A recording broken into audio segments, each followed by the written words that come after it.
सभा में राजा जनक ने वीरों का अपमान कर दिया। अगर राजा केठार की पूर्ति नहीं हो पाई तो क्या ये मान लिया जाए कि पृथ्वी वीरों से विहीन हो गई?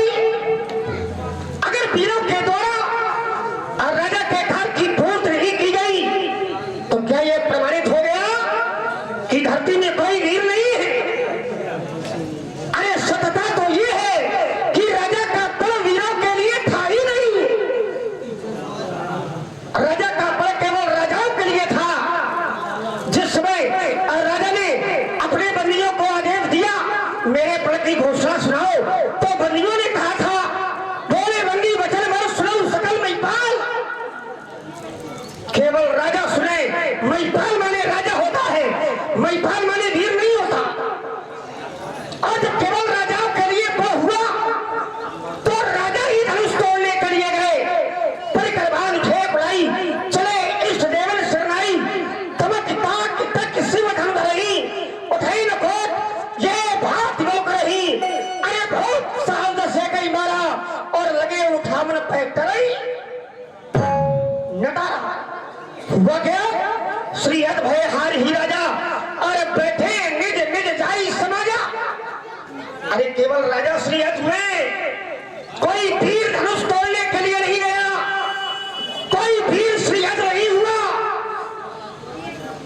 और जब वीरों के लिए राजा का बल नहीं था तो फिर वीरों का अपमान क्यों राजा के द्वारा किया जा रहा है?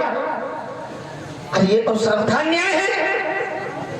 अगर वीरों के लिए राजा का बल होता और फिर राजा के घर की पूर्ति न होती तब वीरों का अपमान होना चाहिए था।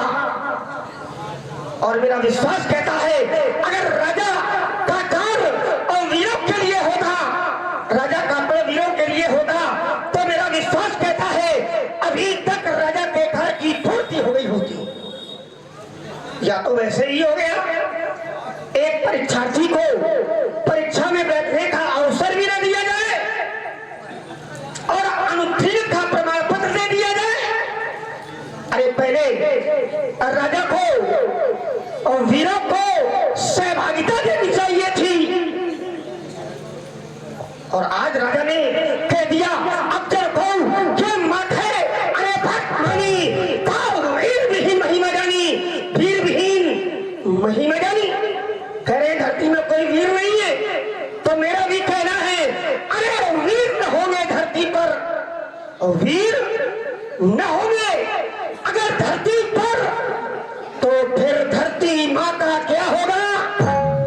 और करे राज्य ये कोई परदेशी राजा तो फिर भारत माँ का क्या होगा?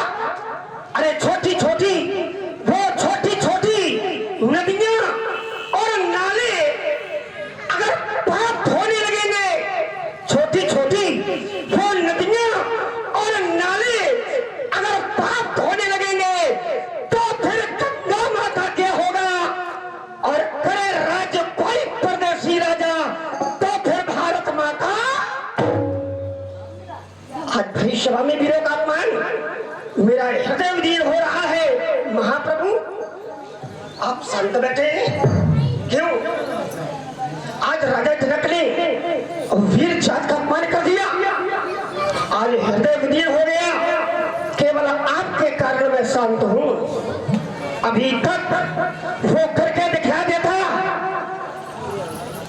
जिसका परिणाम राजा जनक के लिए बहुत दुष्भयंकर होगा, लेकिन केवल आपके आदेश की प्रतीक्षा में हूं क्योंकि रघुवंश शर्मा जाको होई के कई समाज कहे कोई एक ही जनक कहीं जनक जस के अर्चनी अरे पितमान कुल जानी सुन सुनो भानुकुल प्रत्येक भानु कहूं स्वाऊ न पशु आई भानु अरे चात भानु सहस्र भानु तो कंद खेलो के ब्रह्मांड उठाओ और तो कामरात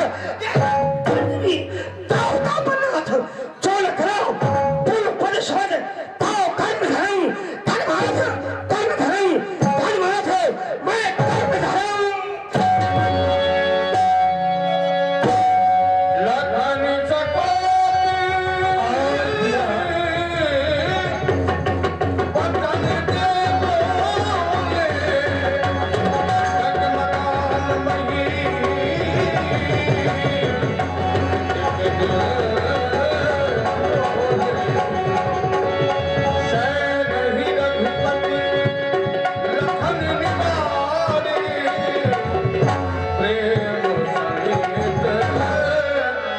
निकट बैठा।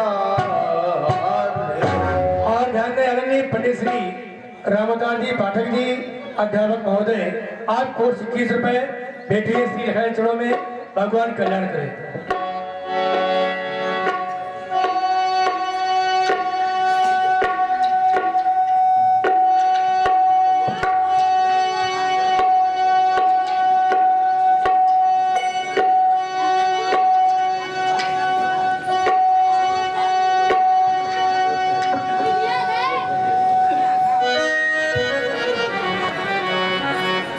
डोलती अवन प्रकंपित दिग्पालों के बीच और धराधीशों के बीच निर्णय सुनाया नवोद जनक ने, किंतु वह निर्णय हमारे लक्ष्मण को अच्छा नहीं लगा।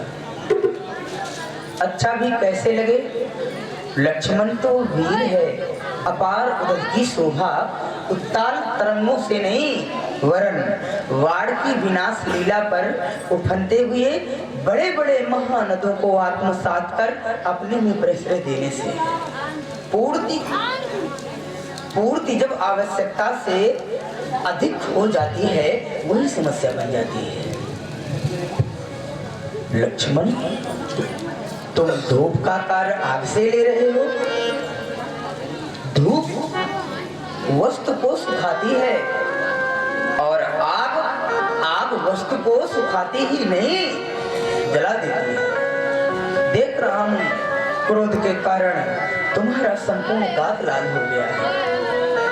सूर्य का उदय जिस समय आकाश में होता है तो आकाश में लालिमा छा जाती है और लालिमा इस बात का द्योतक है कि अब सूर्य उदय होने वाला है। क्रोध के कारण जो तुम्हारा संपूर्ण शरीर लाल हो चुका है, मानो इस बात का संकेत है कि अब सूर्य वंश का सूर्य उदय होने वाला है। क्रोध परित्याग करो, शांत हो जाओ भैया।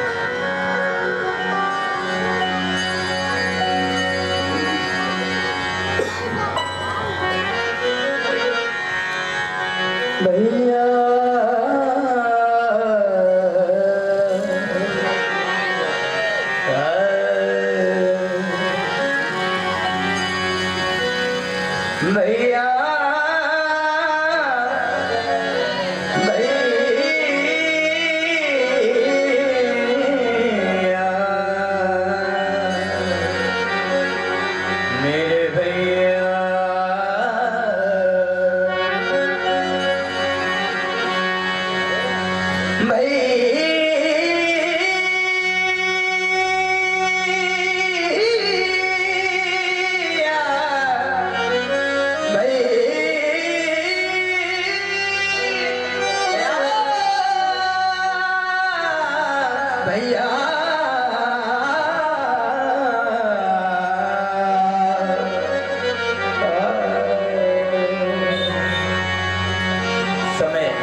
बोलने का नहीं है लक्ष्मण।